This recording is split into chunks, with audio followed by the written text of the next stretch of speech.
ಮಿತ್ರರೇ ನಮಸ್ಕಾರ. ಮಿತ್ರರೇ, ಈ ಆಪತ್ ಬಾಂಧವ ಅನ್ನುವಂತಹ ಪದ ಇದೆಯಲ್ಲ, ಇದು ರಷ್ಯಾದ ವಿಚಾರದಲ್ಲಿ ಭಾರತಕ್ಕೆ ಸೂಟ್ ಆಗುತ್ತೆ. ಯಾಕೆ ಅಂತಂದರೆ ಭಾರತಕ್ಕೆ ಯಾವುದೇ ಸಂಕಷ್ಟ ಬರಲಿ ರಷ್ಯಾ ಭಾರತದ ಪರವಾಗಿ ನಿಂತ್ಕೊಳ್ಳುತ್ತೆ. ಯಾಕೆ ಈ ಪೀಠಿಕೆ ಹಾಕ್ತಾ ಇದ್ದೀನಿ ಅಂತಂದರೆ, ಭಾರತ ಮತ್ತು ರಷ್ಯಾದ ನಡುವೆ ಒಂದು ದೊಡ್ಡದಾದಂಥ ಒಪ್ಪಂದ ಆಗಿದೆ. ಇವತ್ತು ಇದು ಅಂತಾರಾಷ್ಟ್ರೀಯ ಪತ್ರಿಕೆಗಳಲ್ಲೂ ಕೂಡ ಹೆಡ್ಲೈನ್ ಸುದ್ದಿಯಾಗಿದೆ. ಅಷ್ಟು ದೊಡ್ಡದಾದಂತಹ ಒಪ್ಪಂದ ಊಹೆ ಮಾಡೋದಕ್ಕೂ ಸಾಧ್ಯ ಇಲ್ಲ. ಇನ್ನೊಂದು ಕಡೆಯಲ್ಲಿ ಭಾರತಕ್ಕೊಂದು ಸಣ್ಣ ಟೆನ್ಷನ್ ಉದ್ಭವ ಆಗಿತ್ತು. ಯಾಕೆ ಕೇಳಿದ್ರೆ ಪಾಕಿಸ್ತಾನ ಮತ್ತು ಚೈನಾ ಒಂದು ದೊಡ್ಡ ಡೀಲ್ ಮಾಡ್ಕೊಂಡಿದ್ದಾರೆ. ಅದು ಕೂಡ ಫೈಟರ್ ಜೆಟ್ ಡೀಲ್. ಇದು ಭಾರತಕ್ಕೆ ಸಹಜವಾಗಿ ಆತಂಕ ತಂದಂತಹ ಡೀಲ್. ಈಗ ರಷ್ಯಾ ಮತ್ತೆ ಆಪತ್ ಬಾಂಧವನಾಗಿ ಭಾರತಕ್ಕೆ ಸಹಾಯ ಮಾಡೋದಕ್ಕೆ ನಿಂತಿದೆ. ನಿಮಗೆ ಬೇಕಾ? ನೀವ್ಯಾಕೆ ಚೈನಾ ಪಾಕಿಸ್ತಾನದ ಬಗ್ಗೆ ತಲೆ ಕೆಡಿಸ್ಕೊಳ್ತೀರಿ? ಅದಕ್ಕಿಂತಲೂ ಉತ್ತಮವಾದ ಫೈಟರ್ ಜೆಟ್ಗಳನ್ನು ನಾವು ಪೂರೈಕೆ ಮಾಡ್ತೀವಿ, ನಿಮಗೆ ಬೇಕಾದರೆ ಹೇಳಿ ಅಂತ ರಷ್ಯಾ ಭಾರತಕ್ಕೊಂದು ದೊಡ್ಡ ಆಫರ್ ಮಾಡಿದೆ. ಮಿತ್ರರೇ, ಈ ಎರಡೂ ಬೆಳವಣಿಗೆಗಳ ಕುರಿತಾಗಿ ನಿಮಗೆ ಡೀಟೇಲ್ ಆಗಿ ಮಾಹಿತಿಯನ್ನು ನೀಡುವಂತಹ ಪ್ರಯತ್ನ ಮಾಡ್ತೀನಿ. ನೀವು ಈ ವಿಡಿಯೋನ ಕೊನೆವರೆಗೂ ಮಿಸ್ ಮಾಡದೆ ನೋಡಿ. ಮಿತ್ರರೇ, ಭಾರತ ಮತ್ತು ರಷ್ಯಾದ ಸಂಬಂಧದ ಬಗ್ಗೆ ನಿಮಗೆ ನಾನು ಬಹಳ ವಿವರಿಸಿ ಹೇಳೋದು ಬೇಕಾಗಿಲ್ಲ. ಯಾಕೆಂದರೆ ಈ ದೇಶದ ಪ್ರತಿಯೊಬ್ಬರಿಗೂ ಕೂಡ ಗೊತ್ತು, ಭಾರತಕ್ಕೆ ಯಾವಾಗ ಸಂಕಷ್ಟ ಎದುರಾಗುತ್ತೋ ಆಗ ಆಪತ್ ಬಾಂಧವನಾಗಿ ರಷ್ಯಾ ನಮಗೆ ಸಹಾಯ ಮಾಡಿದೆ. ಅದು ವಿಶ್ವಸಂಸ್ಥೆಯಲ್ಲಿ ನಮ್ಮ ವಿರುದ್ಧವಾಗಿ ಯಾವುದಾದ್ರೂ ನಿರ್ಣಯಗಳು ಬಂದರೆ ವೀಟೋ ಚಲಾವಣೆ ಮಾಡೋದಿರಬಹುದು, ಅಥವಾ ಭಾರತಕ್ಕೆ ಶಸ್ತ್ರಾಸ್ತ್ರದ ಅವಶ್ಯಕತೆ ಬಿದ್ದರೆ ಆ ಸಂದರ್ಭದಲ್ಲಿರಬಹುದು, ಭಾರತ ಯುದ್ಧ ಮಾಡುವಂಥ ಸಂದರ್ಭದಲ್ಲಿ ಅಮೆರಿಕದ ಒತ್ತಡವನ್ನು ಎದುರಿಸೋದಕ್ಕೆ ಸಹಾಯ ಮಾಡಿದ್ದಿರಬಹುದು. ಹೀಗೆ ರಷ್ಯಾ ಮಾಡಿದ ಸಹಾಯವನ್ನು ಭಾರತ ಮರೆಯೋದಕ್ಕೆ ಸಾಧ್ಯ ಇಲ್ಲ. ಒಂದು ರೀತಿಯಲ್ಲಿ ನಾವು ರಷ್ಯಾದ ಋಣಭಾರದಲ್ಲಿದ್ದೀವಿ ಅಂತಂದರೆ ತಪ್ಪಾಗಲಿಕ್ಕಿಲ್ಲ.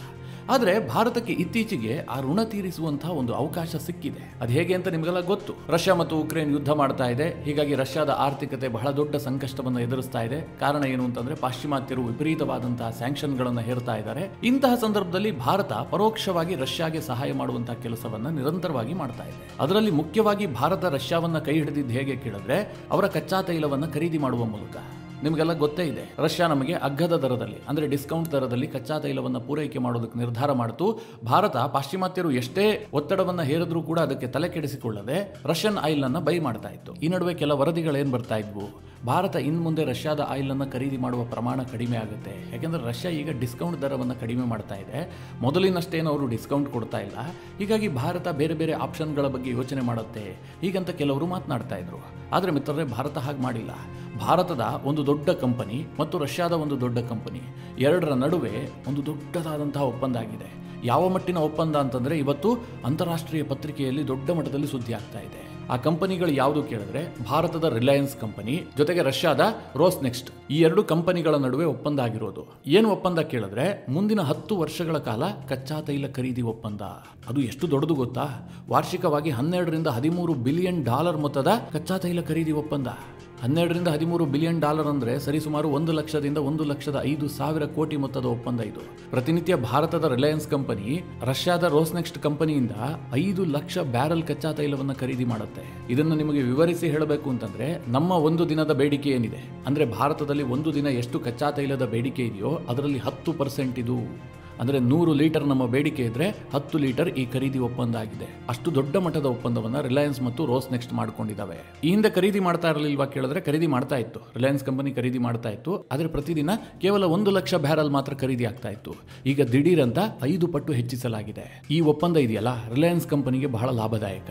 ರಿಲಯನ್ಸ್ ಕಂಪನಿಗೆ ಲಾಭ ಆಯಿತು ಅಂತಂದ್ರೆ ಸಹಜವಾಗಿ ಅದು ಭಾರತಕ್ಕೂ ಲಾಭ ಆಗುತ್ತೆ. ಯಾಕೆಂದ್ರೆ ಅವರೇನು ಕಂಪನಿ ಲಾಭ ಮಾಡ್ಕೊಳ್ತು ಅಂತ ಹೇಳಿ ಆ ಲಾಭವನ್ನು ಬೇರೆ ದೇಶಕ್ಕೆ ತೆಗೆದುಕೊಂಡು ಹೋಗೋದಿಲ್ಲ. ಅವರು ಭಾರತಕ್ಕೆ ಟ್ಯಾಕ್ಸ್ ಕಟ್ಟುವಂತದ್ದು. ಹೀಗಾಗಿ ಇದು ಸಹಜವಾಗಿ ಭಾರತಕ್ಕೂ ಕೂಡ ಲಾಭ ಆಗುತ್ತೆ. ಯಾಕೆ ರಷ್ಯಾದೊಂದಿಗೆ ಈ ಒಪ್ಪಂದವನ್ನು ಮಾಡ್ಕೊಂಡಿದ್ದಾರೆ ಕೇಳಿದ್ರೆ, ಈಗಲೂ ಸಹ ರಷ್ಯಾ ಭಾರತಕ್ಕೆ ಸ್ವಲ್ಪ ಮಟ್ಟಿನ ಡಿಸ್ಕೌಂಟ್ ಅನ್ನು ಕೊಡ್ತಾ ಇದೆ.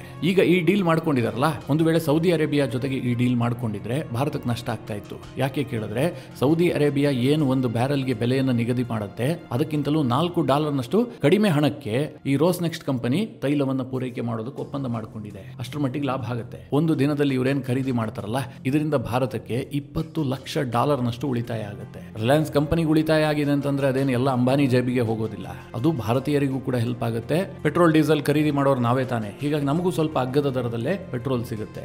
ಇದರ ಜೊತೆಗೆ ಇನ್ನೊಂದು ಭಾರತಕ್ಕಾಗುವ ಲಾಭ ಏನು ಕೇಳಿದ್ರೆ, ವಿಪರೀತವಾದಂತಹ ಒಪೆಕ್ ಮೇಲಿನ ಅವಲಂಬನೆ ಕಡಿಮೆ ಆಗುತ್ತೆ. ನಿಮಗೆಲ್ಲ ಗೊತ್ತು, ಒಪೆಕ್ ದೇಶಗಳು ತಾನು ಆಡಿದ್ದೇ ಆಟ, ತಾನು ನಿಗದಿ ಮಾಡಿದ್ದೇ ದರ ಅನ್ನುವ ರೀತಿಯಲ್ಲಿ ವರ್ತಿಸ್ತಾ ಇದ್ವು. ಆದರೆ ಯಾವಾಗ ಈ ಉಕ್ರೇನ್ ರಷ್ಯಾ ಯುದ್ಧ ಶುರುವಾಯ್ತಲ್ಲ, ರಷ್ಯಾ ಸಿಕ್ಕಾಪಟ್ಟೆ ಕಾಂಪಿಟೇಟಿವ್ ಆಯಿತು. ಎಲ್ಲರಿಗೂ ಅಗ್ಗದ ದರದಲ್ಲಿ ಕೊಡ್ತೀವಿ ಅಂತ ಘೋಷಣೆ ಮಾಡಿದ್ರು. ಹೀಗಾಗಿ ಒಪೆಕ್ನ ಆಟಾಟೋಟ ಬಹಳ ಕಡಿಮೆ ಆಗಿದೆ. ಇದೇ ಕಾರಣದಿಂದ ಭಾರತ ನಿರಂತರವಾಗಿ ರಷ್ಯಾದಿಂದ ಕಚ್ಚಾ ತೈಲವನ್ನು ತರಿಸ್ಕೊಳ್ತಾ ಇದೆ. ನಾವ್ಯಾಕೆ ನಿಮಗೆ ಡಿಪೆಂಡ್ ಆಗಬೇಕು, ನಿಮ್ಗೆ ಯಾಕೆ ಹೆಚ್ಚಿನ ಹಣ ಕೊಡಬೇಕು ಅಂತ ಭಾರತ ರಷ್ಯಾದತ್ತ ಮುಖ ಮಾಡಿದೆ. ಇದರ ಪರಿಣಾಮ ಏನಾಗಿದೆ ಕೇಳಿದ್ರೆ, ಈ ಹಿಂದೆ ಭಾರತ ಮತ್ತು ರಷ್ಯಾದ ನಡುವೆ ವಾರ್ಷಿಕವಾಗಿ 28 ರಿಂದ 30 ಬಿಲಿಯನ್ ಡಾಲರ್ ಮೊತ್ತದ ವ್ಯಾಪಾರ ವ್ಯವಹಾರ ನಡೀತಾ ಇತ್ತು. ಈಗ ಅದು ಕಳೆದ ವರ್ಷದ ಡೇಟಾವನ್ನು ನೋಡಿದ್ರೆ 65 ಬಿಲಿಯನ್ ಡಾಲರ್ಗೆ ಏರಿಕೆಯಾಗಿದೆ. ಆಲ್ಮೋಸ್ಟ್ 50% ರೈಸ್ ಆಗಿಬಿಟ್ಟಿದೆ. ಅಷ್ಟರ ಮಟ್ಟಿಗೆ ಭಾರತ ರಷ್ಯಾದಿಂದ ಕಚ್ಚಾ ತೈಲವನ್ನು ತರಿಸ್ಕೊಳ್ತಾ ಇದೆ. ಈಗ ರಿಲಯನ್ಸ್ ಕಂಪನಿ ಇಷ್ಟೊಂದು ದೊಡ್ಡ ಪ್ರಮಾಣದಲ್ಲಿ ಕಚ್ಚಾ ತೈಲವನ್ನು ಭಾರತಕ್ಕೆ ತರ್ತಾ ಇದೆಯಲ್ಲ, ಇದೆಲ್ಲವೂ ಕೂಡ ಭಾರತದಲ್ಲೇ ಬಳಕೆ ಆಗುತ್ತೆ ಕೇಳಿದ್ರೆ ಅದು ಕೂಡ ಇಲ್ಲ. ಮಿತ್ರರೇ, ಇವತ್ತು ಈ ರಿಲಯನ್ಸ್ ಕಂಪನಿ ಇದೆಯಲ್ಲ, ದೊಡ್ಡ ಪ್ರಮಾಣದಲ್ಲಿ ವೆಸ್ಟರ್ನ್ ಕಂಟ್ರೀಸ್ಗೆ ಆಯಿಲ್ ಸಪ್ಲೈ ಮಾಡುತ್ತೆ. ಅಂದ್ರೆ ಇವರು ಕಚ್ಚಾ ತೈಲವನ್ನು ತರ್ತಾರೆ, ಇವರ ರಿಫೈನರೀಸ್ ಅಲ್ಲಿ ಆ ಕಚ್ಚಾ ತೈಲವನ್ನು ಇತರೆ ಪೆಟ್ರೋಲಿಯಂ ಉತ್ಪನ್ನವಾಗಿ ಪರಿವರ್ತನೆ ಮಾಡ್ತಾರೆ. ಅದನ್ನ ಪೆಟ್ರೋಲ್, ಡೀಸೆಲ್ ಹೀಗೆ ಬೇರೆ ಬೇರೆ ಇಂಧನದ ಮೂಲವಾಗಿ ಪರಿವರ್ತನೆ ಮಾಡ್ತಾರೆ. ಅದನ್ನೇನ್ ಮಾಡ್ತಾರೆ ಕೇಳಿದ್ರೆ ಪಾಶ್ಚಿಮಾತ್ಯ ದೇಶಗಳಿಗೂ ಮಾರಾಟ ಮಾಡ್ತಾರೆ. ರಿಲಯನ್ಸ್ ಕಂಪನಿಯಿಂದ ದೊಡ್ಡ ಪ್ರಮಾಣದಲ್ಲಿ ತೈಲವನ್ನು ಖರೀದಿ ಮಾಡುವಂತದ್ದು ಯುರೋಪಿಯನ್ ಯೂನಿಯನ್. ಇದು ಹೇಗಾಗಿದೆ ಪರಿಸ್ಥಿತಿ ಕೇಳಿದ್ರೆ, ಇದೇ ಯುರೋಪಿಯನ್ ಯೂನಿಯನ್ ರಷ್ಯಾದಿಂದ ಕಚ್ಚಾ ತೈಲ ತರಿಸ್ಕೊಳ್ಳೋದಿಲ್ಲ. ಅವರು ಬ್ಯಾನ್ ಮಾಡ್ಕೊಂಡು ಕೂತಿದ್ದಾರೆ. ಭಾರತದಿಂದ ಅವರು ತರಿಸ್ಕೊಳ್ತಾರೆ. ಸುತ್ತಿ ಬಳಸಿ ರಷ್ಯಾದ ಆಯಿಲೇ ಅವ್ರಿಗೆ ಹೋಗುತ್ತೆ. ಸ್ವಲ್ಪ ಬೆಲೆ ಜಾಸ್ತಿ ಆಗುತ್ತೆ ಅಷ್ಟೇ. ಅದಕ್ಕೆ ದೊಡ್ಡವರು ಮಾತು ಹೇಳಿದ್ದಾರೆ, ಕೋಪದಲ್ಲಿ ಮೂಗು ಕುಯ್ಕೊಂಡ್ರೆ ಶಾಂತವಾದ ಮೇಲೆ ಅದು ವಾಪಸ್ ಬರೋದಿಲ್ಲ ಅಂತ. ಹಾಗೆ ರಷ್ಯಾದ ಮೇಲೆ ಇವರು ನಿರ್ಬಂಧ ವಿಧಿಸಿ ಕೂತಿದ್ದಾರೆ. ಈಗ ಅವರಿಗೆ ಆಯಿಲ್ ಬೇಕು, ಎಲ್ಲಿಂದ ತರಿಸ್ಕೊಳ್ಬೇಕು? ಪ್ಯೂರಿಫೈ ಆದಂತಹ ಆಯಿಲ್ ಅನ್ನು ಎಕ್ಸ್ಪೋರ್ಟ್ ಮಾಡುವಂತವರ ಸಂಖ್ಯೆ ಕಡಿಮೆ ಇದೆ. ಅಥವಾ ನೀವು ಬೇಕಾದ ಹಾಗೆ ತರಿಸ್ಕೊಳ್ತೀನಿ ಅಂತಂದ್ರೆ ದರ ಜಾಸ್ತಿ ಆಗುತ್ತೆ. ಹೀಗಾಗಿ ಅವರು ಸಹಜವಾಗಿ ಭಾರತದ ಕಂಪನಿಗಳ ಮೊರೆ ಹೋಗ್ತಾ ಇದ್ದಾರೆ. ಇತ್ತೀಚೆಗೆ ನಮ್ಮ ವಿದೇಶಾಂಗ ಇಲಾಖೆ ಸಚಿವರಾದಂತಹ ಎಸ್ ಜೈಶಂಕರ್ ಅವರಿಗೆ ಒಂದು ಪ್ರಶ್ನೆ ಕೇಳಲಾಗಿತ್ತು. ನೀವು ಈಗಲೂ ಕೂಡ ರಷ್ಯಾದಿಂದ ಆಯಿಲ್ ತರಿಸ್ಕೊಳ್ತಾ ಇದ್ದೀರಲ್ಲ, ಪಾಶ್ಚಿಮಾತ್ಯರು ಅಷ್ಟೆಲ್ಲ ಒತ್ತಡ ಹೇರಿದ್ರು, ಆದ್ರೂ ನೀವು ತಲೆ ಕೆಡಿಸ್ಕೊಂಡಿಲ್ವಲ್ಲ, ಹೇಗೆ ಇದನ್ನೆಲ್ಲ ನಿಭಾಯಿಸಿದ್ರಿ ಅಂತ. ಆಗ ಜೈಶಂಕರ್ ಒಂದೇ ಮಾತಿಗೆ ಹೇಳ್ತಾರೆ, ಒಂದು ವೇಳೆ ನಿಮ್ಮ ಒತ್ತಡಕ್ಕೆಲ್ಲ ಮಣಿದು ನಾವು ರಷ್ಯಾದಿಂದ ಕಚ್ಚಾ ತೈಲವನ್ನು ತರಿಸ್ಕೊಳ್ಳದೆ ಇದ್ದಿದ್ರೆ ಅದರ ನೇರ ಹೊಡೆತವನ್ನು ನೀವೇ ಎದುರಿಸಬೇಕಾಗ್ತಾ ಇತ್ತು ಅಂತ. ಎಲ್ಲರಿಗೂ ಆಶ್ಚರ್ಯ ಆಯ್ತು, ಏನ್ ಹೀಗೆ ಹೇಳ್ತಾ ಇದ್ದಾರೆ, ಭಾರತ ಕಚ್ಚಾ ತೈಲವನ್ನು ತರಿಸ್ಕೊಳ್ಳದೆ ಇದ್ರೆ ಅದು ಪಾಶ್ಚಿಮಾತ್ಯರಿಗೆ ಹೇಗೆ ಎಫೆಕ್ಟ್ ಆಗುತ್ತೆ ಅಂತ. ಆಗ ಜೈಶಂಕರ್ ಹೇಳ್ತಾರೆ, ಇವತ್ತು ವಿಶ್ವದಲ್ಲಿ ಅತಿ ಹೆಚ್ಚು ತೈಲವನ್ನು ಬಳಕೆ ಮಾಡುವಂತಹ ರಾಷ್ಟ್ರಗಳಲ್ಲಿ ಭಾರತಕ್ಕೆ ಅಗ್ರಸ್ಥಾನ ಇದೆ. ಭಾರತ, ಚೈನಾ, ಜಪಾನ್ ಈ ಎಲ್ಲ ರಾಷ್ಟ್ರಗಳೇ ಅತಿ ಹೆಚ್ಚು ಪ್ರಮಾಣದಲ್ಲಿ ಕಚ್ಚಾ ತೈಲವನ್ನು ಬಳಸಿಕೊಳ್ಳುವಂತಹದ್ದು. ನಾವೇನಾದ್ರೂ ರಷ್ಯಾದಿಂದ ತರಿಸ್ಕೊಳ್ಳೋದಿಲ್ಲ ಅಂತಂದ್ರೆ ಬೇರೆ ಎಲ್ಲಿಂದನಾದ್ರೂ ತರಿಸ್ಕೊಳ್ಳೇಬೇಕಲ್ಲ. ಯಾಕೆಂದ್ರೆ ನಮ್ಮ ಬಳಿಯಲ್ಲೇನು ಕಚ್ಚಾ ತೈಲ ದೊಡ್ಡ ಪ್ರಮಾಣದಲ್ಲಿ ಸಿಗೋದಿಲ್ಲ. ನಾವು ಸೌದಿ ಅರೇಬಿಯಾ, UAE ಈ ದೇಶಗಳಿಂದಲೇ ತರಿಸ್ಕೊಳ್ಬೇಕು. ಆಗ ಒಪೆಕ್ ದೇಶಗಳ ಮೇಲೆ ಅವಲಂಬನೆ ಜಾಸ್ತಿ ಆಗುತ್ತೆ. ಡಿಮ್ಯಾಂಡ್ ಜಾಸ್ತಿ ಆಗ್ತಿದ್ದ ಹಾಗೆ ಬೆಲೆ ಏರಿಕೆ ಆಗುತ್ತೆ. ಅದರ ಎಫೆಕ್ಟ್ ನಿಮಗೂ ಕೂಡ ಆಗುತ್ತೆ. ಹೀಗಂತ ಜೈಶಂಕರ್ ಉತ್ತರ ಕೊಟ್ಟಿದ್ರು. ಇದಕ್ಕೆ ಮಿತ್ರರೇ ಪಾಶ್ಚಿಮಾತ್ಯರಲ್ಲಿ ಯಾವುದೇ ರೀತಿಯಲ್ಲೂ ಆನ್ಸರ್ ಇಲ್ಲ. ಹೀಗಾಗಿ ರಷ್ಯಾದ ಕಂಪನಿ ಮತ್ತು ಭಾರತದ ಕಂಪನಿಯ ನಡುವೆ ಏನು ಈ ಒಪ್ಪಂದ ಆಗಿದೆ, ಬಹಳ ದೊಡ್ಡ ಒಪ್ಪಂದ. ಇದ್ರ ಬಗ್ಗೆ ಅಂತಾರಾಷ್ಟ್ರೀಯ ಮಟ್ಟದಲ್ಲಿ ಚರ್ಚೆ ಆಗ್ತಾ ಇದೆ. ಇದು ಒಂದು ಬೆಳವಣಿಗೆ. ಇನ್ನೊಂದು ಕಡೆಯಲ್ಲಿ ಮಿತ್ರರೇ, ಈ ಪಾಕಿಸ್ತಾನವನ್ನು ನೋಡಿದ್ರೆ ನಗೋದು ಅಳೋದು ಗೊತ್ತಾಗಲ್ಲ. ಹಿಂದಿನವರು ನಮಗೊಂದು ಮಾತು ಹೇಳಿದ್ರು, ಹಾಸಿಗೆ ಇದ್ದಷ್ಟು ಕಾಲ್ ಚಾಚು ಅಂತ. ಪಾಕಿಸ್ತಾನದವರಿಗೆ ಇದು ಇನ್ನೂ ಕೂಡ ಅರ್ಥ ಆಗಿಲ್ಲ. ಹೇಗಾಗಿದೆ ಸದ್ಯದ ಪಾಕಿಸ್ತಾನದ ಸ್ಥಿತಿ ಅಂತಂದ್ರೆ, ಹೊಟ್ಟೆಗೆ ಹಿಟ್ಟಿಲ್ಲದಿದ್ರೂ ಕೂಡ ಜುಟ್ಟಿಗೆ ಮಲ್ಲಿಗೆ ಹೂವು ಅನ್ನುವಂಥ ಪರಿಸ್ಥಿತಿ ಇದೆ. ಅವ್ರಿಗೆ ತಿನ್ನೋದಕ್ಕೆ ಅನ್ನ ಇಲ್ಲ, ಅಲ್ಲಿನ ಜನರಿಗೆ ಉದ್ಯೋಗ ಇಲ್ಲ, ಹೊತ್ತಿನ ಊಟಕ್ಕೆ ಪರದಾಡುವಂಥ ಪರಿಸ್ಥಿತಿ ಇದೆ. ಬೆಲೆ ಏರಿಕೆ ಯಾವ ಮಟ್ಟಕ್ಕೆ ಹೋಗಿದೆ ಅಂತಂದ್ರೆ ಊಹೆ ಮಾಡೋದಕ್ಕೂ ಸಾಧ್ಯ ಇಲ್ಲ. ಆ ಮಟ್ಟಿನ ಇನ್ಫ್ಲೇಷನ್ ಪಾಕಿಸ್ತಾನದಲ್ಲಿದೆ. ಇಂತಹ ಸ್ಥಿತಿಯಲ್ಲೂ ಕೂಡ ಪಾಕಿಸ್ತಾನ ಚೈನಾದೊಂದಿಗೆ ಅತಿ ದೊಡ್ಡದಾದಂತಹ ಡಿಫೆನ್ಸ್ ಡೀಲ್ ಮಾಡಿಕೊಂಡಿದೆ. ಪಾಕಿಸ್ತಾನ ತನ್ನ ಜನರಿಗೆ ಅಕ್ಕಿ, ಗೋಧಿ, ರಾಗಿಯನ್ನ ಖರೀದಿ ಮಾಡೋ ಬದಲಾಗಿ ಫೈಟರ್ ಜೆಟ್ ಖರೀದಿ ಮಾಡೋದಕ್ಕೆ ನಿರ್ಧಾರ ಮಾಡಿದೆ. ಅದು ಕೂಡ ಯಾವ ಫೈಟರ್ ಜೆಟ್? ಚೈನಾದ 5th generation fighter jet J-35 ಈ ಯುದ್ಧ ವಿಮಾನವನ್ನು ಖರೀದಿ ಮಾಡೋದಕ್ಕೆ ಪಾಕಿಸ್ತಾನ ಒಪ್ಪಂದ ಮಾಡಿಕೊಂಡಿದೆ. ಯಾವಾಗ ಪಾಕಿಸ್ತಾನ ಈ ಒಪ್ಪಂದವನ್ನ ಮಾಡಿಕೊಳ್ತು, ಭಾರತಕ್ಕೊಂದು ಆತಂಕ ಶುರುವಾಯಿತು. ನಿಮಗೆಲ್ಲ ಗೊತ್ತೇ ಇದೆ, ಚೈನಾ ಬಳಿಯಲ್ಲಿ ಈಗಾಗಲೇ 5th ಜನರೇಷನ್ ನ ಫೈಟರ್ ಜೆಟ್ಗಳಿದ್ದಾವೆ. ಒಂದಲ್ಲ ಅಂತ ಎರಡೆರಡು ವೇರಿಯಂಟ್ ನ ಫೈಟರ್ ಜೆಟ್ಗಳಿದ್ದಾವೆ. ಹೀಗಾಗಿ ಭಾರತಕ್ಕೆ ಒಂದು ರೀತಿಯಲ್ಲಿ ಆತಂಕ ಇದ್ದೇ ಇದೆ. ಈಗ ಪಾಕಿಸ್ತಾನದ ಬಳಿಯಲ್ಲೂ ಕೂಡ 5th ಜನರೇಷನ್ ನ ಫೈಟರ್ ಜೆಟ್ ಬಂದಿದ್ದೆ ಆದ್ರೆ ಭಾರತದ ಆತಂಕ ದ್ವಿಗುಣಗೊಳ್ಳುತ್ತೆ. ಯಾಕೆಂದ್ರೆ ಪಾಕಿಸ್ತಾನ ನಮಗೆ ಇನ್ನೊಂದು ಫ್ರಂಟ್, ಒಂದು ಫ್ರಂಟ್ ಚೀನಾ ಆದ್ರೆ ಇನ್ನೊಂದು ಫ್ರಂಟ್ ನಲ್ಲಿ ಪಾಕಿಸ್ತಾನ ಇದೆ. ಎರಡೂ ಕೂಡ ನಮಗೆ ಶತ್ರು ದೇಶಗಳು. ಹೀಗಾಗಿ ಪಾಕಿಸ್ತಾನ ಯಾವಾಗ J-35 ಯುದ್ಧ ವಿಮಾನವನ್ನು ಖರೀದಿ ಮಾಡೋದಕ್ಕೆ ಒಪ್ಪಂದ ಮಾಡಿಕೊಳ್ತು, ಭಾರತಕ್ಕೆ ಟೆನ್ಷನ್ ಆಯಿತು. ಈ ಒಪ್ಪಂದದ ಬಗ್ಗೆ ಹೇಳಿ ರಷ್ಯಾ ನಮಗೆ ಈಗೇನು ಆಫರ್ ಮಾಡ್ತಾ ಇದೆ ಅಂತ ಹೇಳ್ತೀನಿ. ಪಾಕಿಸ್ತಾನ ಮತ್ತು ಚೀನಾದ ನಡುವೆ ಒಟ್ಟು 2 ಸ್ಕ್ವಾಡ್ರನ್ ಫೈಟರ್ ಜೆಟ್ಗಳ ಒಪ್ಪಂದ ಆಗಿದೆ. ಚೈನಾ ಪಾಕಿಸ್ತಾನಕ್ಕೆ J-35 ಯುದ್ಧ ವಿಮಾನಗಳನ್ನು ಪೂರೈಕೆ ಮಾಡುತ್ತೆ. ಅದು ಕೂಡ ಕೇವಲ 2 ವರ್ಷದಲ್ಲಿ. ಮಿತ್ರರೇ, ಇದು ಬಹಳ ಆತಂಕಕಾರಿಯಾದಂತಹ ವಿಚಾರ. ಚೈನಾ ಜೊತೆಗೆ ಇವರು ಒಪ್ಪಂದ ಮಾಡ್ಕೊಂಡಿದ್ದಾರೆ. ಇನ್ನೊಂದು 4 ವರ್ಷದ ನಂತರ ಬರುತ್ತೆ ಅಂತಂದರೆ ಭಾರತ ತಲೆ ಕೆಡಿಸ್ಕೊಳ್ತಾ ಇರಲಿಲ್ಲ.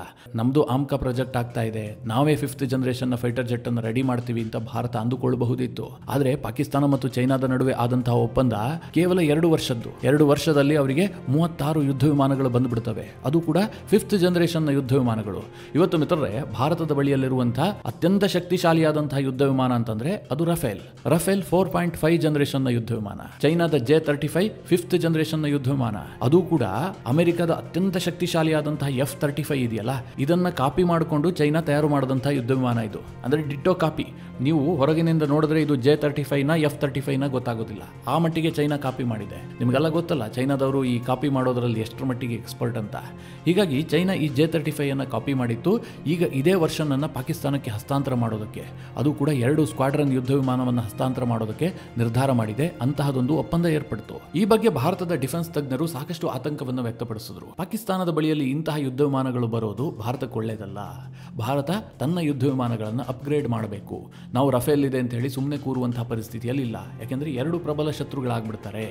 ಪಾಕಿಸ್ತಾನದ ವಾಯುಪಡೆ ಕೈ ನಮಗಿಂತ ಮೇಲಾಗ್ಬಿಟ್ರೆ ಈ ಒಂದು ಆತಂಕವನ್ನು ಅನೇಕರು ವ್ಯಕ್ತಪಡಿಸಿದ್ರು. ಮಿತ್ರರೇ, ಈ ಸಂದರ್ಭದಲ್ಲೂ ಕೂಡ ರಷ್ಯಾ ಭಾರತಕ್ಕೆ ಮತ್ತೊಮ್ಮೆ ಆಪದ್ಬಾಂಧವನಾಗಿ ನಿಂತುಕೊಂಡಿದೆ. ರಷ್ಯಾ ಈಗ ಭಾರತಕ್ಕೊಂದು ಆಫರ್ ಮಾಡ್ತಾ ಇದೆ. ನೀವ್ಯಾಕೆ ಪಾಕಿಸ್ತಾನದ ಬಗ್ಗೆ ತಲೆ ಕೆಡಿಸ್ಕೊಳ್ತೀರಿ? ಅವರು J-35 ಖರೀದಿ ಮಾಡಿದ್ರೆ ಏನಂತೆ, ನಾವು ನಿಮಗೆ ಸುಖೋಯ್ 57 ಕೊಡ್ತೀವಿ ಹೀಗಂತ ರಷ್ಯಾ ಹೇಳ್ತಾ ಇದೆ. ಮಿತ್ರರೇ, ಸುಖೋಯ್ 57 ಇದೆಯಲ್ಲ, ಇದು ಅತ್ಯಂತ ಆಧುನಿಕವಾದಂತಹ ಸ್ಟೆಲ್ತ್ ಸಾಮರ್ಥ್ಯ ಇರುವಂತಹ 5th ಜನರೇಷನ್ನ ಯುದ್ಧ ವಿಮಾನ. ಒಂದು ಅರ್ಥದಲ್ಲಿ ಹೇಳಬೇಕು ಅಂತಂದ್ರೆ ಚೈನಾ ಏನು ಈಗ ಅಮೆರಿಕದಿಂದ ಕಾಪಿ ಮಾಡಿಕೊಂಡು 5th ಜನರೇಷನ್ನ ಯುದ್ಧ ವಿಮಾನವನ್ನು ತಯಾರು ಮಾಡಿದೆಯಲ್ಲ J-35, ಇದಕ್ಕಿಂತಲೂ ಕೂಡ ಹಲವು ಪಟ್ಟು ಶಕ್ತಿಶಾಲಿಯಾದಂತಹ ಯುದ್ಧ ವಿಮಾನ ಈ ಸುಖೋಯ್ 57. ಭಾರತ ಈ ಹಿಂದೆಯೇ ಇದನ್ನು ಖರೀದಿ ಮಾಡಬೇಕು ಅನ್ನುವಂಥ ಯೋಚನೆಯಲ್ಲಿತ್ತು. ಆದರೆ ರಷ್ಯಾ ಮತ್ತು ಭಾರತದ ನಡುವೆ ಒಪ್ಪಂದ ಫೈನಲ್ ಆಗಿರಲಿಲ್ಲ. ಕಾರಣ ಏನು ಅಂತಂದ್ರೆ ರಷ್ಯಾ ಅದಕ್ಕೆ ಬೆಲೆ ಜಾಸ್ತಿ ಮಾಡಿತ್ತು. ಟೆಕ್ನಾಲಜಿ ಟ್ರಾನ್ಸ್ಫರ್ ವಿಚಾರವಾಗಿ ಭಾರತದೊಂದಿಗೆ ಸಹಕಾರ ಕೊಟ್ಟಿರಲಿಲ್ಲ. ಅವರಿಗೆ ಅದಕ್ಕೆ ಮನಸ್ಸಿರಲಿಲ್ಲ. ಟೆಕ್ನಾಲಜಿಯನ್ನು ನಾವ್ಯಾಕೆ ಟ್ರಾನ್ಸ್ಫರ್ ಮಾಡಬೇಕು, ಈ ರೀತಿಯಾಗಿ ಏನೇನೋ ಯೋಚನೆ ಮಾಡಿದ್ರು. ಜೊತೆಗೆ ಭಾರತಕ್ಕೆ ಇನ್ನೊಂದು ಚಿಂತನೆ ಇತ್ತು, ರಷ್ಯಾದೊಂದಿಗೆ ಮಿತಿಮೀರಿದ ಅವಲಂಬನೆ ಆಗಿಬಿಡುತ್ತೆ ಅಂತ. ಹೀಗಾಗಿ ನಾವು ರಫೇಲ್ ಅನ್ನು ಖರೀದಿ ಮಾಡೋದಕ್ಕೆ ಹೊರಟ್ವಿ. ಬೇರೆ ಬೇರೆ ಯುದ್ಧ ವಿಮಾನಗಳ ಬಗ್ಗೆ ಭಾರತ ಯೋಚನೆ ಮಾಡ್ತಾ ಇತ್ತು. ಆದ್ರೆ ಈಗ ಭಾರತಕ್ಕೆ ಅನ್ನಿಸ್ತಾ ಇದೆ ಇನ್ನು ನಾವು ವಿಳಂಬ ಮಾಡೋದು ಬೇಕಾಗಿಲ್ಲ ಅಂತ. ಈಗ ರಷ್ಯಾ ಕೂಡ ಭಾರತಕ್ಕೆ ಬೆಟರ್ ಆಫರ್ ಅನ್ನು ಮಾಡ್ತಾ ಇದೆ. ಅವ್ರು ಈಗ ಏನು ಆಫರ್ ಮಾಡಿದ್ದಾರೆ ಗೊತ್ತಾ? ನೀವು ಈ ಹಿಂದೆ ಕೇಳಿದ್ರಲ್ಲ ಇದರಲ್ಲಿ ಕೆಲವೊಂದಷ್ಟು ಬದಲಾವಣೆ ಆಗಬೇಕು ಅಂತ. ಆ ಬದಲಾವಣೆಗಳನ್ನ ನಾವು ಮಾಡೋದಕ್ಕೆ ಸಿದ್ಧ. ಭಾರತ ಏನ್ ಬದಲಾವಣೆಯನ್ನ ಕೇಳಿತ್ತು? ಥ್ರಸ್ಟ್ ನಲ್ಲಿ ಬದಲಾವಣೆ ಆಗಬೇಕು. ನೀವು ಏನೀಗ ಥ್ರಸ್ಟ್ ಕೊಡ್ತಾ ಇದ್ರಿ ಅದು ಸಾಕಾಗೋದಿಲ್ಲ, ನಮಗೆ ಅದರಲ್ಲಿ ಜಾಸ್ತಿ ಬೇಕು ಅಂತ ಭಾರತ ಕೇಳಿತ್ತು. ನಮಗೆ ಸಿಂಗಲ್ ಸೀಟರ್ ಯುದ್ಧ ವಿಮಾನ ಬೇಡ, 2 ಸೀಟ್ನ ಯುದ್ಧ ವಿಮಾನ ಬೇಕು ಅಂತ ಭಾರತ ಕೇಳಿತ್ತು. ಇದೆಲ್ಲದನ್ನ ಅಪ್ಗ್ರೇಡ್ ಮಾಡ್ತೀವಿ ಅಂತ ರಷ್ಯಾ ಹೇಳ್ತಾ ಇದೆ. ಜೊತೆಗೆ ಭಾರತದಲ್ಲೇ ಬೇಕಾದ್ರೆ ನಾವು ತಯಾರು ಮಾಡ್ತೀವಿ. ಕೆಲವೊಂದಷ್ಟು ಯುದ್ಧ ವಿಮಾನಗಳನ್ನ ನಮ್ಮ ಯೂನಿಟ್ ನಲ್ಲಿ ಅಂದ್ರೆ ರಷ್ಯಾದ ಯೂನಿಟ್ಗಳಲ್ಲಿ ತಯಾರು ಮಾಡ್ತೀವಿ. ಉಳಿದಂತಹ ಯುದ್ಧ ವಿಮಾನಗಳನ್ನ ನಿಮ್ಮಲ್ಲೇ ತಯಾರು ಮಾಡ್ತೀವಿ. ನಮಗೇನು ಈಗಾಗಲೇ ಅಲ್ಲಿ ಆಪ್ಷನ್ ಇದೆ. ಈಗ ಸುಖೋಯ್ 30 ಭಾರತದಲ್ಲೇ ಅವರು ರೆಡಿ ಮಾಡ್ತಾರೆ. HAL ಜೊತೆಗೆ ಅವರ ಒಪ್ಪಂದ ಇದೆ. ಹೀಗಾಗಿ ಈ 57 ಅನ್ನ ಕೂಡ ನಾವು ಭಾರತದಲ್ಲೇ ತಯಾರು ಮಾಡ್ತೀವಿ, ಟೆಕ್ನಾಲಜಿಯನ್ನು ಕೂಡ ಟ್ರಾನ್ಸ್ಫರ್ ಮಾಡ್ತೀವಿ ಅಂತ ರಷ್ಯಾ ಆಫರ್ ಮಾಡ್ತಾ ಇದೆ. ಹೀಗಾಗಿ ಭಾರತದ ಟೇಬಲ್ಗೆ ಒಂದು ಒಳ್ಳೆಯ ಆಫರ್ ಬಂದು ಕೂತಿದೆ. ಇದನ್ನ ಭಾರತ ಸರ್ಕಾರ ಏನ್ ಮಾಡುತ್ತೆ? ಸದ್ಯಕ್ಕೆ ಯಾವುದೇ ಉತ್ತರ ಇಲ್ಲ. ಯಾಕೆಂದ್ರೆ ರಕ್ಷಣಾ ಇಲಾಖೆ ಇದರ ಬಗ್ಗೆ ತೀರ್ಮಾನ ಮಾಡಬೇಕು. ಕೇಂದ್ರ ಸರ್ಕಾರ ಖರೀದಿಗೂ ಮನಸ್ಸು ಮಾಡಬಹುದು, ಖರೀದಿ ಮಾಡೋದಿಲ್ಲ ಅಂತ ಬೇಕಾದರೂ ನಿರ್ಧಾರ ಮಾಡಬಹುದು. ಆದರೆ ರಷ್ಯಾ ಮಾತ್ರ ಸಂದರ್ಭಕ್ಕೆ ಸರಿಯಾಗಿ ಭಾರತಕ್ಕೊಂದು ಆಫರ್ ಅನ್ನು ಕೊಟ್ಟಿದೆ. ಮಿತ್ರರೇ, ನನ್ನ ವೈಯಕ್ತಿಕ ಅಭಿಪ್ರಾಯ ಏನು ಕೇಳಿದ್ರೆ ಭಾರತ Su-57 ಬಗ್ಗೆ ಯೋಚನೆ ಮಾಡಬೇಕು. ಯಾಕೆಂದ್ರೆ F-35 ಬಗ್ಗೆ ಸಾಕಷ್ಟು ಗೊಂದಲ ಇದೆ. ಅಮೆರಿಕ ಅದನ್ನು ಕೊಡ್ತೀನಿ ಅಂತ ಹೇಳ್ತಾ ಇರಬಹುದು. ಆದರೆ ಭಾರತೀಯ ಡಿಫೆನ್ಸ್ ಎಕ್ಸ್ಪರ್ಟ್ಗಳು ಏನು ಹೇಳ್ತಾ ಇದ್ದಾರೆ ಗೊತ್ತಾ? ಅಮೆರಿಕದ F-35 ಇದೆಯಲ್ಲ ಭಾರತಕ್ಕೆ ಬಹಳ ದುಬಾರಿ ಆಗುತ್ತೆ. ಅವ್ರದ್ದು ಕಾಸ್ಟ್ ಜಾಸ್ತಿ ಆಗುತ್ತೆ. ಭಾರತಕ್ಕೆ ಅದು ರಿಕ್ವೈರ್ಮೆಂಟ್ ಇಲ್ಲ. ಜೊತೆಗೆ ಅದು ಕಂಪ್ಲೀಟ್ ಹೊಸ ಟೆಕ್ನಾಲಜಿ ಆಗುತ್ತೆ. ಅದೇ ರಷ್ಯಾದಿಂದ ಸುಖೋಯ್ 57 ಅನ್ನು ತರಿಸಿಕೊಳ್ಳುವಂತದ್ದು ಭಾರತಕ್ಕೆ ಉತ್ತಮ. ಯಾಕಂದ್ರೆ ಸುಖೋಯ್ 30 ಭಾರತದಲ್ಲೇ ಇದೆ. ಭಾರತ ಈ ಹಿಂದಿನಿಂದಲೂ ಕೂಡ ಅದನ್ನು ಬಳಸ್ತಾ ಇದೆ. ಭಾರತಕ್ಕೆ ಅದರ ಬಳಕೆ ಗೊತ್ತಿದೆ. ಹೀಗಾಗಿ 57 ಖರೀದಿ ಮಾಡುವಂತದ್ದೇ ಉತ್ತಮ ಅಂತ ಡಿಫೆನ್ಸ್ ಎಕ್ಸ್ಪರ್ಟ್ಗಳು ಕೂಡ ಹೇಳ್ತಾ ಇದ್ದಾರೆ. ಜೊತೆಗೆ ಮಿತ್ರರೇ, ಸದ್ಯ ಚೀನಾ ಕೂಡ ಅತ್ಯಂತ ಶಕ್ತಿಯುತವಾಗ್ತಾ ಇದೆ. ಇನ್ನೊಂದು ಕಡೆ ಮಂಗನ ಕೈಲಿ ಮಾಣಿಕ್ಯ ಅನ್ನುವ ಹಾಗೆ ಪಾಕಿಸ್ತಾನಕ್ಕೂ ಕೂಡ ಅಂತಹ ಯುದ್ಧ ವಿಮಾನಗಳು ಸಿಗ್ತಾ ಇದೆ. ಈ ಸಂದರ್ಭದಲ್ಲಿ ಭಾರತ ನಾವು ಆಮ್ಕಾವನ್ನು ರೆಡಿ ಮಾಡ್ತೀವಿ, ನಮ್ಮದೇ ಆದಂತಹ 5th 6th ಜನರೇಷನ್ ಯುದ್ಧ ವಿಮಾನವನ್ನು ರೆಡಿ ಮಾಡ್ತೀವಿ ಅಂತ ಹೊರಟ್ರೆ ಅದು ಸಾಕಷ್ಟು ವಿಳಂಬ ಆಗ್ಬಿಡುತ್ತೆ. ನಮ್ಮ ಆಮ್ಕಾ ಯುದ್ಧ ವಿಮಾನ ರೆಡಿ ಆಗೋದಕ್ಕೆ ಇನ್ನೂ 10 ವರ್ಷಗಳು ಕನಿಷ್ಠ ಬೇಕು. ನಾವು ಟ್ರಯಲ್ ಬೇಸಿಸ್ ನಲ್ಲಿ 1-2 ಯುದ್ಧ ವಿಮಾನವನ್ನು ತಯಾರು ಮಾಡಬಹುದು. ಆದರೆ ಅದು ಕಂಪ್ಲೀಟ್ ಆಗಿ ಸೇನೆಗೆ ಸೇರೋದಕ್ಕೆ ಕನಿಷ್ಠ 10 ವರ್ಷ ಬೇಕು. ಅಷ್ಟು ವರ್ಷದಲ್ಲಿ ಏನೇನು ಬದಲಾವಣೆ ಆಗಿರುತ್ತೋ ಇನ್ನೆರಡೇ ವರ್ಷಕ್ಕೆ ಪಾಕಿಸ್ತಾನದ ಕೈಗೆ 5th ಜನರೇಷನ್ನ ಯುದ್ಧ ವಿಮಾನ ಸಿಗುತ್ತೆ. ಹೀಗಾಗಿ ಭಾರತ ಸುಖೋಯ್ 57 ಬಗ್ಗೆ ಯೋಚನೆ ಮಾಡುವಂತಹದ್ದು ಉತ್ತಮ ಅನ್ನುವಂಥದ್ದು ಅನೇಕರ ಅಭಿಪ್ರಾಯ ಆಗಿದೆ. ಮಿತ್ರರೇ, ನಿಮಗೇನು ಅನಿಸುತ್ತೆ? ನಿಮ್ಮ ಅನಿಸಿಕೆ ಅಭಿಪ್ರಾಯವನ್ನು ಕಮೆಂಟ್ ಮಾಡುವ ಮೂಲಕ ನಮಗೆ ತಿಳಿಸಿ. ಹಾಗೆ ನಿಮಗೆ ಈ ವಿಡಿಯೋ ಇಷ್ಟವಾದರೆ ಲೈಕ್ ಮಾಡಿ. ಜೊತೆಗೆ ನೀವಿನ್ನೂ ನಿಮ್ಮ ನೆಚ್ಚಿನ ಸಂಸ್ಕಾರ ಸೌರಭ ಯೂಟ್ಯೂಬ್ ಚಾನಲ್ನ ಸಬ್ಸ್ಕ್ರೈಬ್ ಮಾಡಿಲ್ಲ ಅಂತಾದರೆ ಈ ಕೂಡಲೇ ಸಬ್ಸ್ಕ್ರೈಬ್ ಮಾಡಿ. ಮುಂದಿನ ಎಲ್ಲ ಅಪ್ಡೇಟ್ಗಳ ನೋಟಿಫಿಕೇಶನ್ಗಾಗಿ ಬೆಲ್ ಐಕಾನ್ ಒತ್ತಿ.